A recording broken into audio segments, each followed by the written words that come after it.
Hello, everybody, and welcome back to the Maple Conservative Girl podcast. My name is Danica, and this week I am asking a very simple question. What does Mark Carney really want? Because over the past week, we've seen a lot of rhetoric from this government about leadership, sovereignty, and Canada's role on the world stage. We saw Carney travel to Europe talking about middle powers and a so-called third path for Canada. We saw him speaking about building new alliances and strengthening relationships beyond the US and diversifying, and yet only weeks before talking in New York about how Canada Strong can help MAGA. But then we also saw a hot mic moment with Donald Trump that painted an entirely new picture. How Carney acts publicly versus privately versus where he is in the world is all over the place. Where does he stand? And then there's the social media ban for kids under 16, one of the government's most controversial domestic proposals so far, which does absolutely nothing to solve anything at all, but protecting children is where this government draws the line. Can't you see how much they care about the children? Or are they doing this to give themselves more power than they need? And finally, I'll look at a proposal from Pierre Poilievre that has gained a lot of attention. The Conservative leader wants to eliminate federal taxes on used vehicle purchases, an idea that is resonating with Canadians because it would actually bring value to us. So today I am talking about leadership, trust, government intervention, affordability, and where Canada is heading under Mark Carney. So if you like this episode, please share with somebody who you think might benefit from listening to this, subscribe, and let's get right into it. So Mark Carney is in Europe at the G7 and has said some pretty confusing things, honestly. Since the deadline is literally 2 weeks away to get negotiations underway with America, it looked like the Liberals were flip-flopping over the issue of America and tariffs and our deal and Kuzma and all that, or at least trying to soften their stance with, the Fortress North America, Carney going to New York himself, talking about how Canada Strong makes America great again. And then he goes to Europe and says a bunch of conflicting things. So what does he actually believe? Is there a prospect at all at this meeting for even the beginnings of a sense of what a new order might look like? I mean, I'm conscious of the old Antonio Gramsci quote that the old world is dead, but the new one cannot yet be born. Are we still in that phase? Is it too much to hope for just some strands of possibility and opportunity in France? Yes, possibly. Certainly, here's a safe answer. The strands of that new order yet to be born could be woven in Evian, which is the G7, and maybe I'll justify that.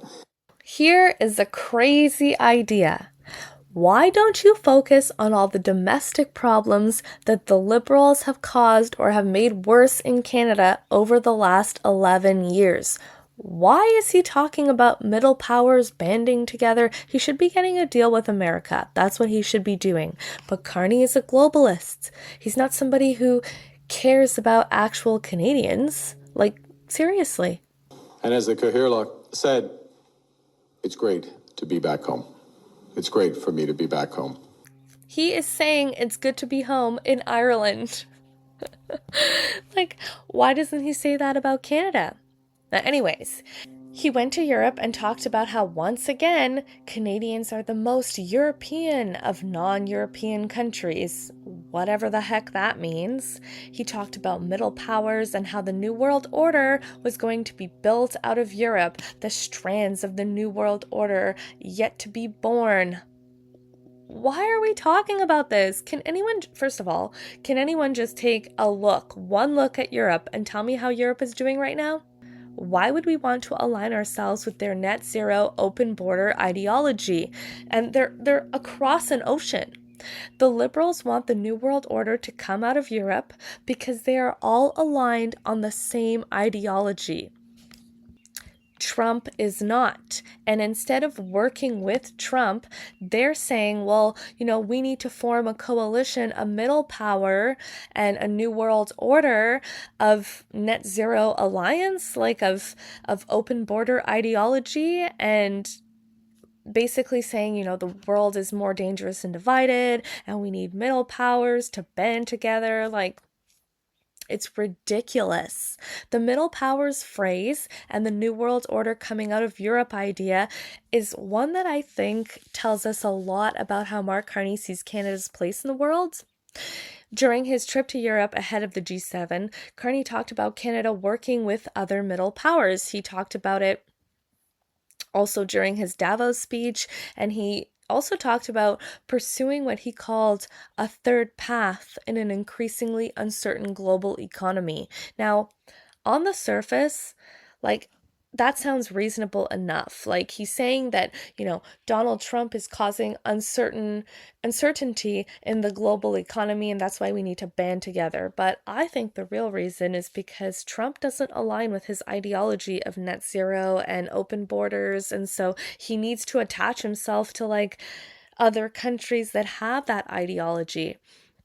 I mean, who doesn't want stronger relationships with our allies? Who doesn't want more trade opportunities? Who doesn't want Canada to have influence internationally? But the thing is, how are we influencing internationally? Like, what are we bringing to the table? And we have trade connections with these countries. We have a full trade agreement with the EU that's been in place since 2017, 2018. We're already connected with Europe. I mean, how much more connected can we become, right? The more I listened to his comments, the more I found myself asking, why is Canada's Prime Minister talking about us like we're a middle power or that we need Europe to build the new world order? That's not really how conservatives in particular think about the whole middle powers argument. First of all, we need to get a deal with America. We think that we need to work with America.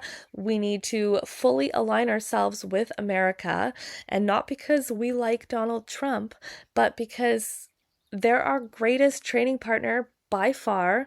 They're our closest ally. They're right beside us geography-wise. Like, we can't just push them away and start turning towards Europe as an alternative that's just not going to work. Like, it's not going to bring prosperity to this country. And the thing is, the only way to have influence internationally or leverage internationally is to build Canada actually strong. But this Canada has driven us into a recession. We're a G7 nation. We're one of the largest countries in the world. We're rich in natural resources. We're energy producers. We have critical minerals, and we sit directly beside the largest economy on this planet. So why are we talking like a country that has to find its place between all these players within Europe and needing to push those bullies away in America? What we really absolutely need, and I truly believe this, we need to completely open up our resource sector.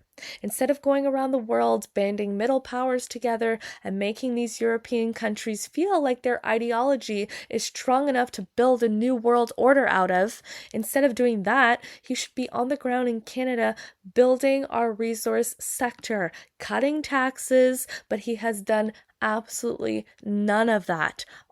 All they have are these programs that do absolutely nothing for Canadians. Like, truly, of course it helps Canadians, but cutting taxes, I believe, would be better serving to Canadians. Canada has been underutilizing its oil and gas reserves, LNG exports, its critical minerals, mining, pipelines, nuclear energy, Arctic development. We conservatives believe that faster approvals and fewer regulatory barriers would increase GDP, increase government revenue, attract investment, which has been bleeding down to the United States. Nobody wants to invest here in Canada. It would strengthen Canadian energy independence.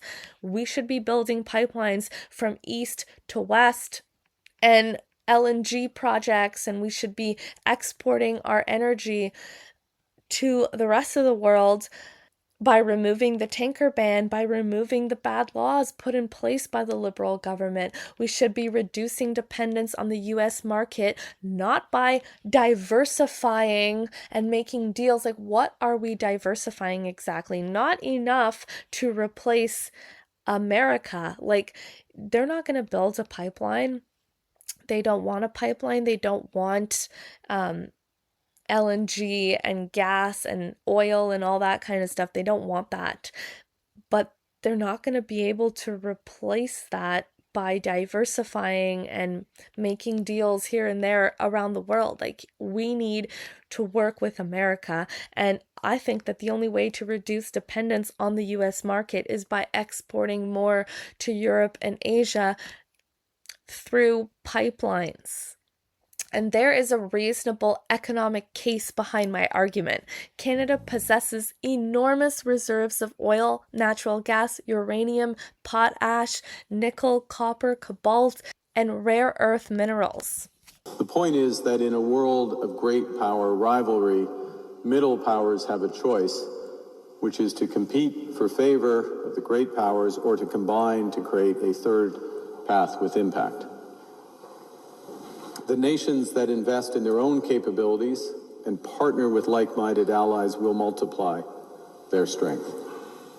They become a more effective bloc to deter aggression, to protect their supply chains, and to realize their core economic interests, and because of the economic interests, their social values. When I hear Mark Carney speak like this, I can understand why people like him.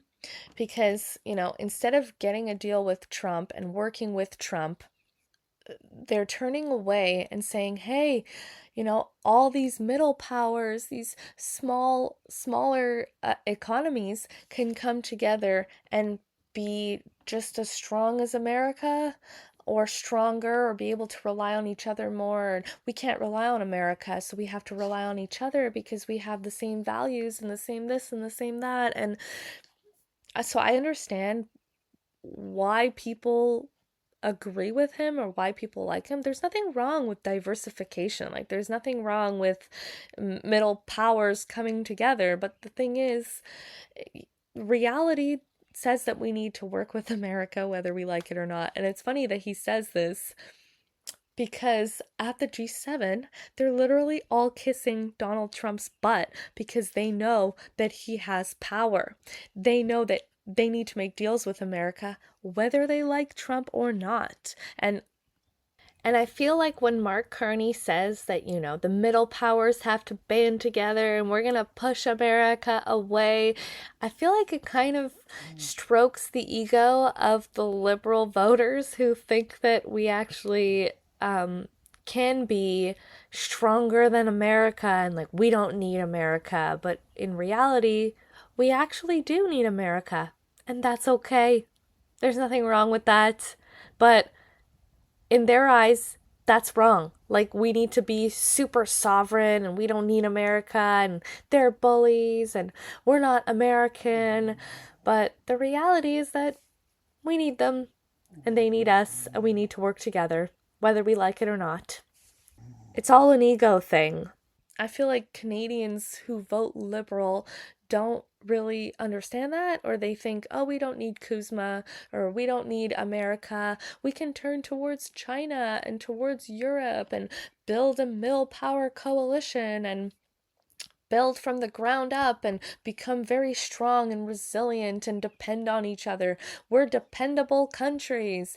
But it sounds all nice to hear that and to say that, but we need Kuzma. We need to work with America. Our supply chains are so integrated.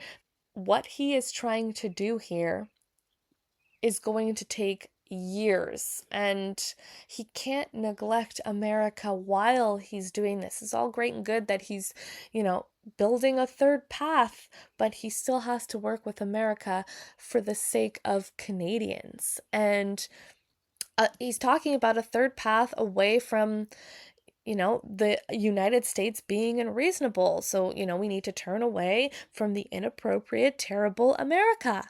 Now, I am not saying that Canada should blindly follow Washington. Any Canadian Prime Minister should stand up for Canadian interests, but that's different from pretending that geography doesn't exist. The United States just isn't, another trading partner. It's our dominant trading partner by a lot. Like 3/4 of Canadian exports go south of the border. Entire industries are integrated with the American economy. Our energy sector depends on American customers. Our manufacturing sector depends on American supply chains.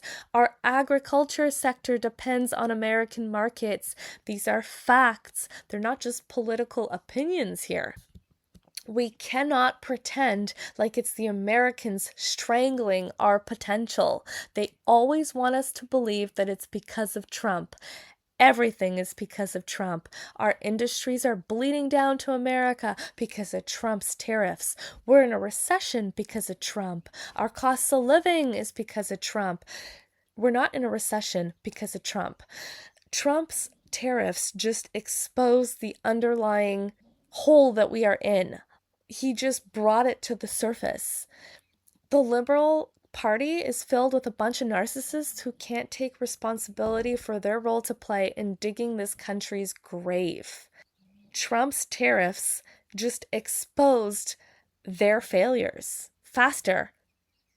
He loves to say that we are nothing more than a middle power, like as if we don't have the third largest oil reserve on the planet that we're not using to our full potential, as if we don't have water or minerals or everything that we need to build Canada actually strong.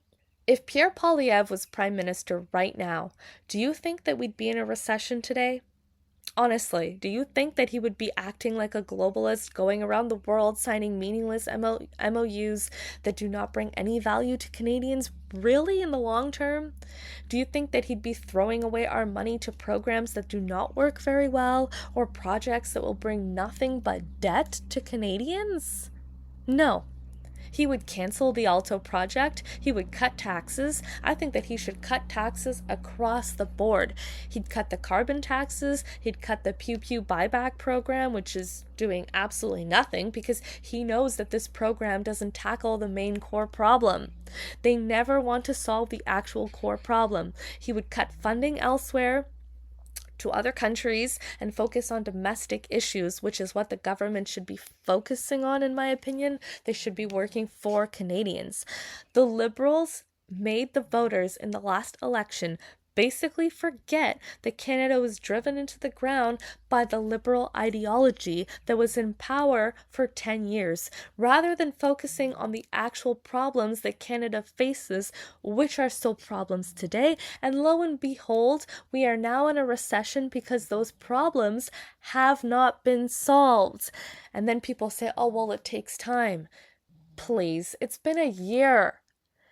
The reason why these problems have not been solved is because it's the same ideology. They're not really changing anything. They're not really doing anything different. If they did, we wouldn't be in a recession. There seems to be a growing gap between how this government talks about Canada's future and the economic realities that we, the little people, the peasants, the little Canadians, are facing today. The government talks about, global leadership. Canadians talk about affordability. The government talks about international partnerships. Canadians talk about housing costs. The government talks about geopolitical strategy. Canadians talk about grocery bills. But, what more can we expect? He is a globalist elite. He said it himself. He is a self-proclaimed globalist elite. Canada's influence abroad ultimately depends on our strength at home, and we are not strong at home. I know that people do not like to hear this, but it's the truth. Countries don't become influential because they attend international conferences. They become influential when they're economically successful, because they're productive, because they're growing and building. And we're in a recession right now. And that's the problem that the government has. For years, Canada has struggled with declining productivity. Business investment has lagged, major resource projects have been delayed or canceled, energy infrastructure has become harder to build because of the bad laws put in place that they refuse to remove.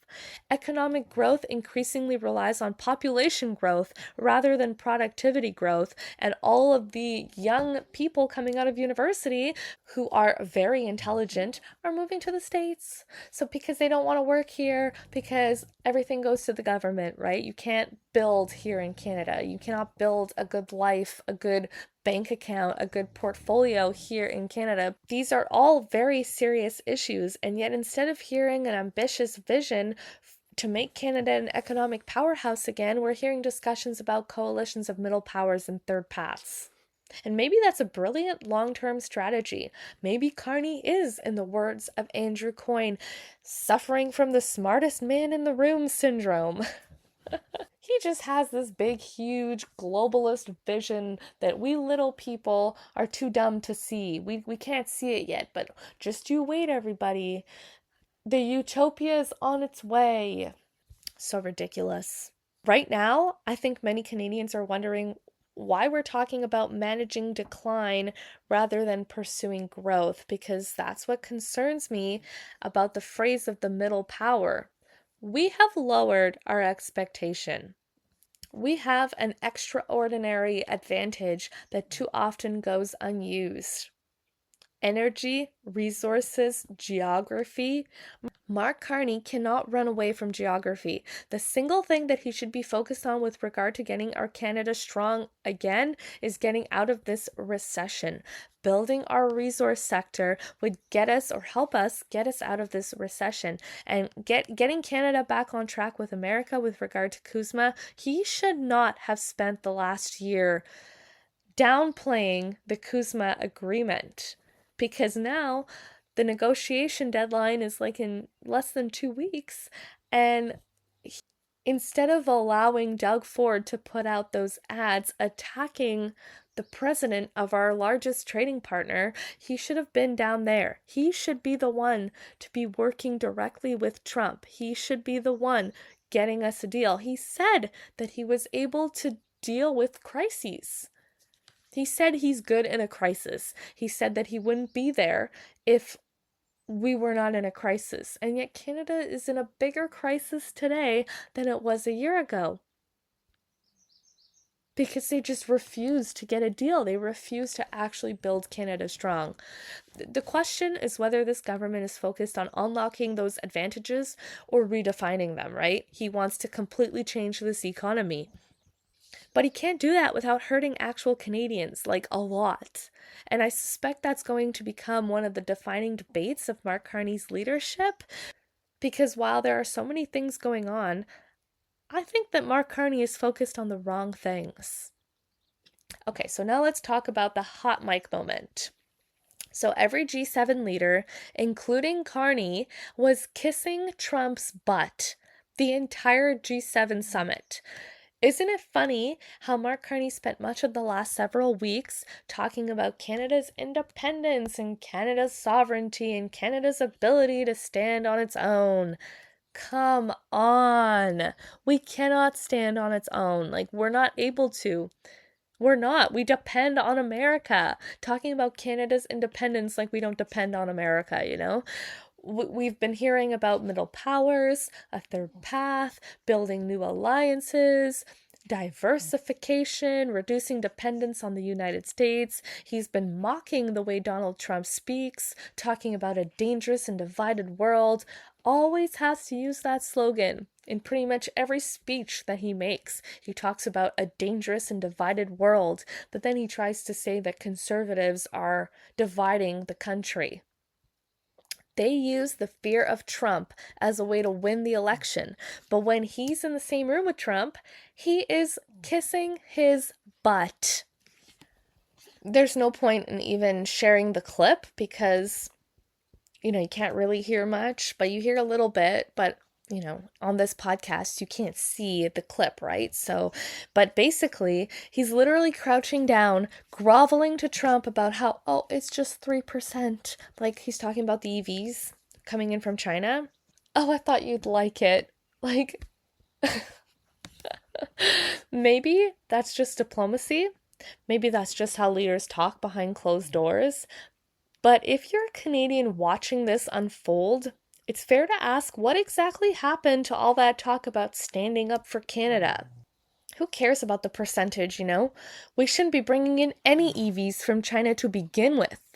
What about the jobs in auto that are already suffering and now we're bringing in more? Like, we're bringing in another country's EVs instead of working on building our own EV sector. And the thing is, like, we give money to these EV companies that go bankrupt because the EV market is not here yet in Canada, but they're bringing in Chinese EVs to make it cheaper for us to buy EVs? So yeah, what about the jobs? What about the auto sector? You think this is helping the auto sector? What about the communities that depend on these industries? And hearing Mark Carney seemingly downplay the impact of the 50,000 EVs coming in isn't exactly reassuring.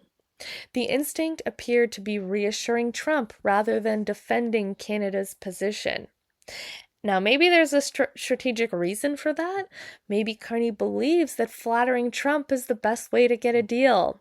Let's be honest, a lot of world leaders have figured out that Trump's ego is part of the negotiation process. But politically in Canada, the public version of Carney and the private version of him suddenly look very different. The public version talks about sovereignty. The private version sounds like he's trying to convince Trump that Canada's concerns aren't really that significant. It's all talk, no action. No real action anyways. If you're going to tell Canadians that the relationship with the United States needs to change, then Canadians expect you to defend Canadian interests aggressively. The deals that he's apparently signing abroad, what are they doing to truly help us diversify, and how is diversifying working out for us? He's telling us that the relationship with the United States needs to change, but how is what he's doing making it better for us? Instead, what we're seeing is a government that often talks tough publicly, but really, Carney knows that he can't fully push America away. He's just trying to look like he's elbows up. The guy's 91% invested in America. He's been flip-flopping and nobody knows where he stands. Okay, so now let's move on to another major story that has generated a lot of debates. The federal government wants to restrict access to social media for Canadians under the age of 16. And on the outside, the apparent motivation behind this proposal is great. Parents are worried, mental health concerns are real, cyberbullying is real, predators are real, they exist, they're all over the place, they're disgusting. And most people can agree that, social media has had negative effects on young people. In fact, many adults struggle with social media themselves. So this is kind of like a touchy subject. And the government's argument is straightforward. If these platforms can be harmful, shouldn't we do more to protect the kids? It's all about the kids. And this is a fair question. But good intentions don't automatically make good policy.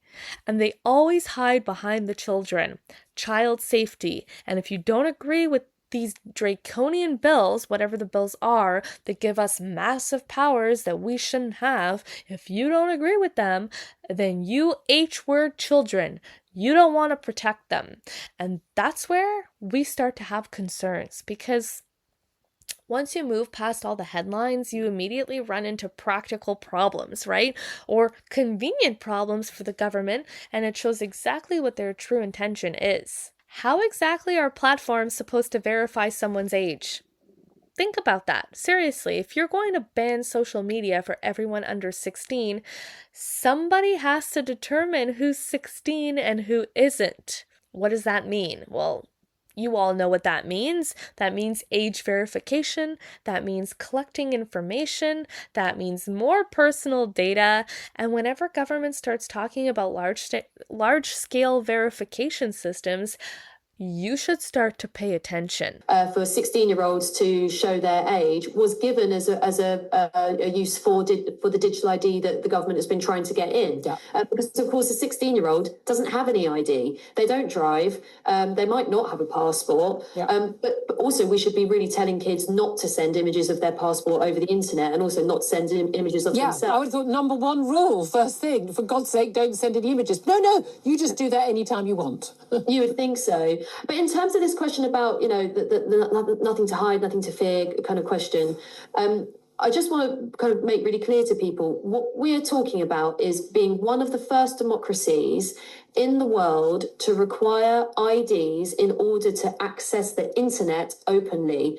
In fact, even there are many authoritarian countries that don't do this. We have to understand this social media ban, basically ID checkpoints for the internet, in the same case as last week's announcement, which is that now to have a device, a phone, you will need to have that associated with your ID. So it's happening in the UK and it's happening here as well. Mark Carney posts online, he says, we're making sure to keep our kids safe online. And he posts this article from the CBC saying Ottawa moves to restrict social media for kids under 16. And isn't it funny how all these countries are going to start doing this all at the same time? Like, oh, but it's for the children, right? It's for the children, protecting children. And I mean, that's a goal that we all support. But how do you actually enforce this? This is where we differ on how we should be going about this. Teenagers are incredibly resourceful. VPNs exist. There are alternative platforms. I mean, just look at the abortion argument, okay? The pro-choice group say that if you ban it, then they will go about more harmful ways to access what they want. Like, they'll find a way get an abortion, and maybe they'll do it in a way that's like harmful. And so it's not actually solving the problem. They say that they are creating a policy that genuinely protects children, but are they? Where does parental responsibility fit into all of this?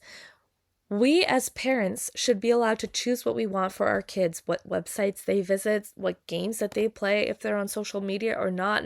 Now we're moving towards a model where government takes on a larger role in making those decisions that should be reserved for parents, like as if they are more capable than parents to protect their kids.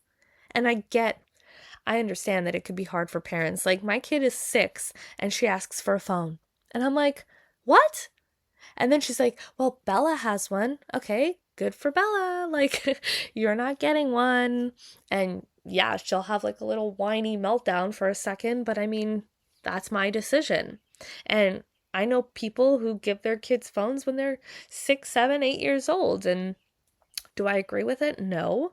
And I'm okay with like schools, like my daughter's school, they don't allow phones in the school, which that I'm okay with. But when you start asking for like ID to access online media, that's where it's like you draw the line there, you know? The fact that they think they can do a better job than us, and not only that, but take it upon themselves to make decisions for us when it comes to our kids. And I mean, they'll find other ways, right? A disgusting predator will always find workarounds, and banning something, in my opinion, will ultimately make them and the kids just work around it. They will find a way to use social media. You would be surprised what they can do today. It's insane. You know what I think it is? Maybe I'm wrong, but I think they don't have control over social media. They don't want kids who are easily malleable to see what's going on online and make the decision to be conservative. They hide behind protecting children, but I think it's really because they want them to only see what they want them to see. They want to be able to teach them what they want to teach them in school, and they don't want them to have access to the online world because the online world is not, like, you could find anything online. They don't want them to see things like protests and all that kind of stuff, you know, corruption. It's all like they want to hide it and not let kids have access to the truth. That's what I think they're trying to do. to be able to make their own decisions. Because if you just watch the news and don't have X and don't see what's actually going on in the world, then you are blind because there's a ton of stuff online that they don't want you to have access to. Especially kids under 16. They don't want these 16-year-olds and under being influenced by the truth and ultimately turn conservative. They don't want them influenced by the truth. So that's what I think is going on. I could be wrong, but I think it's more than just protecting the children. I think they're hiding behind their protecting the children argument, and they just want to impose ID, digital ID, needing your ID to access the internet. They want to restrict people from being able to access the internet and see the truth. And they want to take away rights of parents, in my opinion. That's what it looks like to me. Like, why is the government able to decide what you do with your kids? It shouldn't be like that. And knowing this government, I don't trust them to not take advantage of it. Okay, so moving on. Let's finish with a proposal from Pierre Poilievre that I think is actually resonating with a lot of ordinary Canadians. Poilievre is proposing to eliminate federal sales tax on used vehicle purchases. This is Andrew Lawton's proposed bill, and he's the one that kind of opened the door to me learning more about conservatism and becoming really a conservative. So I love that he's an MP now under Pierre Poilievre. I really enjoyed listening to him. I was so upset when he stopped making his show, but I'm happy where he is right now. And it's so funny that this is a proposal because my dad just told me that he would sell me his truck last week, cheap, but that I'd still pay like $2,000 in taxes when I buy it. And I was like, what? Like, I'm not going to spend $2,000 on just taxes. Like, I don't want to pay $2,000 for nothing for the government to put it into a program that's going to do nothing for me. So anyways, let's just think about it for a second. A vehicle is made, it gets sold, the government collects the tax. A few years later, that same vehicle gets sold again and the government collects the tax again. And then it gets sold a third time and the government collects that tax again. The product hasn't changed, right? The vehicle hasn't changed. Well, I mean, it's depreciated in value over time, but I mean, why are we paying taxes over and over? Like, why does the tax keep getting applied over and over and over again? People don't have the money to pay $2,000 in tax. Used vehicle has doubled. Since 2019. That's now, we're talking 6-7 years ago. There's been a doubling of the price of a used vehicle from $18,900 to $36,700 in March. Another example of liberal inflation. In fact, the surging prices went so high that Statistics Canada had to create a separate item to track in 2022 before they just used the new vehicles as a proxy.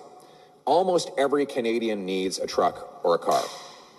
And most people of modest means rely on used vehicles to save some money. Yet the government imposes double, triple, and sometimes even quadruple taxes on the same vehicle. When someone buys a car new, they pay the tax.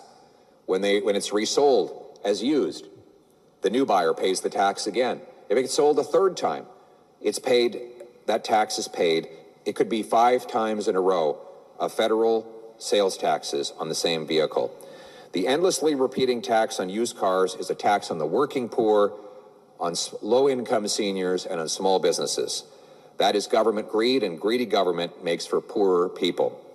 Conservatives are fighting to restore affordability here at home, and that's why Conservatives are announcing MP Andrew Lawton's bill to scrap the sales tax on used cars altogether.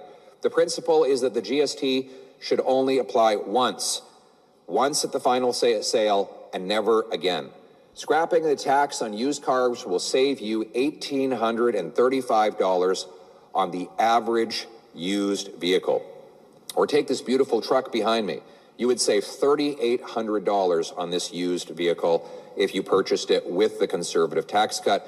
We will also urge provinces to eliminate their share of the HST on vehicles that have already been sold. This issue is important because used vehicles are not a luxury for most Canadians. Like, they're a necessity, especially outside major cities. In rural Canada, people need vehicles to get to work. Like, I know the government wants us to not use vehicles, only unaffordable EVs. They would do anything to push us towards not driving a car, including making buying a car inconvenient. Like, the price of used vehicles has gone up dramatically. You'd think they'd say, oh, well, since it's super expensive to buy a used car and you absolutely need a used car, or at least a car, then we'll just cut the tax on a used car. Like, it would actually help people. This would actually help people. Families need vehicles to take their kids to school and to activities. Tradespeople need vehicles to go and earn a living, to go to work. And thanks to inflation and supply chain disruptions over the last several years, like, used car prices are super expensive. What used to be an affordable option for working class Canadians is not anymore. And that's why this proposal is good. It's easy to understand, it's tangible, people can calculate the savings immediately, and that's real money saved. The Liberals say, well, the government needs revenue. Yeah, okay, every tax cut has a cost, but that is the fundamental difference between a Liberal and a Conservative, or one of them at least. The Liberals are socialist in nature. They want you to depend on them, on their programs, their handouts that they accumulate through your taxes. You pay taxes, you work hard, and then you pay taxes, and then they decide what to do with your money. And if you don't like it, too bad. Conservatives say, yeah, let's keep certain programs. Like, they won't cut health care for Canadians, but they will for fake refugees. They'll put Canadians first. If governments are serious about affordability, shouldn't we focus on taxes that directly affect middle-income Canadians? Programs, they're not going to solve the recession, people. Your groceries and essentials rebate, like, I'm sure you don't even have it anymore. I'm sure that you ate through that in less than a day and are still in debt. If you even got it, it did nothing of value. It brought nothing. It didn't solve the core problem of unaffordability in grocery stores. And unlike many government programs, this proposal puts money directly back into the hands of us. No application forms, no bureaucracy, no waiting period, just lower costs, lower taxes. That's the Conservative way. Pierre Poilievre would have never landed us in a recession. Like, I truly, truly, truly believe this. It's the kind of proposal that reminds Canadians of the broader Conservative argument, which this proposal aligns with everything that Pierre Poilievre talks about, that government should take less from people and trust them to make their own decisions about how to spend their own money. And in a country where affordability remains one of the biggest concerns facing voters, that's a message that still has a lot of political power, and that's why people actually like Pierre Poilievre. I know that the media tries to say that they don't like him, that, he's losing popularity, but people just need to wake up in Canada. Okay, that should be all for today, everybody. Thank you all for listening to this episode. I hope that you enjoyed it, and if you did, like, subscribe, and I will see you all again next time.